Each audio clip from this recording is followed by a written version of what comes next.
আউযুবিল্লাহি শাইতানির রাজিম বিসমিল্লাহির রহমানির রহিম। তো আজকের আলোচ্য বিষয় হচ্ছে ফজরের নামাজ ফরজ হওয়ার কারণ কেন।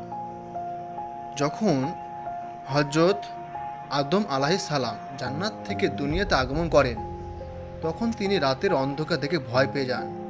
সারাটি রাত তিনি কিন্তু ভয়ে ভয়ে কাটান। ভয়ে সারা রাত তিনি কাঁদতে থাকেন, অন্ধকার কেন? কারণ তিনি তো পূর্বে জান্নাতে ছিলেন। জান্নাতে না ছিল কোনো রাত, না ছিল অন্ধকার। জান্নাত তো খুব সুন্দর। তাই পৃথিবীতে আসার কারণে সে কিন্তু ভয়ে সারা রাত্রি কাঁদতে থাকেন। যাই হোক, যখন সকাল হলো, রাতের অন্ধকার দূর হলো, তখন তার মনে ভয়ও দূর হয়ে গেল। তিনি তখন শুকরিয়া স্বরূপ 2 রাকাত নামাজ আদায় করলেন।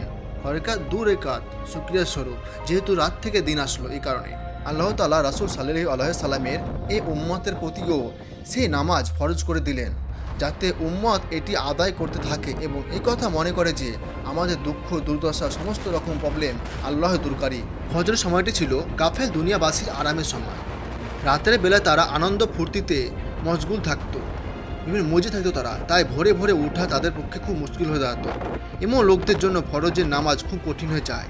এই অবস্থায় আল্লাহ তাআলা তার নেক বান্দাদের মন্দ লোকদের থেকে, খারাপ লোকদের থেকে আলাদা করার জন্য ফরজের নামাজ নির্ধারণ করেছেন, যাতে নামাজি মানুষ এই সময় বেনামাজি মানুষকে ঘুমে রেখে নামাজ পড়ে আল্লাহর কাছে বা আল্লাহর পাকের অশেষ রহমত ও বিশেষ জয়ার যোগ্য হয়। তারপর যেভাবে আজ এসব মানুষ আল্লাহর হুকুম পালনের দরুন বেনামাজিদের শোয়া অবস্থায় রেখে মসজিদে পৌঁছে সকলের সাথে মিলে মিশে ইবাদত করার জন্য চলে গেল, তদ্রূপ কিয়ামতের দিন সেরকমভাবে কিয়ামতের দিন নামাজিগণ বেনামাজিগণদের কান্নারিত অবস্থায়, দুঃখ অবস্থা, জাহান্নামী অবস্থা রেখে তার জান্নাতে পৌঁছে যাবে, দিদারে ইলাহির সৌভাগ্য লাভ করবে। তাই ফজরের নামাজ ফরজ হয়। তাই আমরাও ইনশাআল্লাহ ফজরের নামাজ পড়তে উঠব। আল্লাহ পাক আমাদের বেশি বেশি করে শোনার থেকে আমল করার তৌফিক দান করুক। আল্লাহুম্মা আমিন।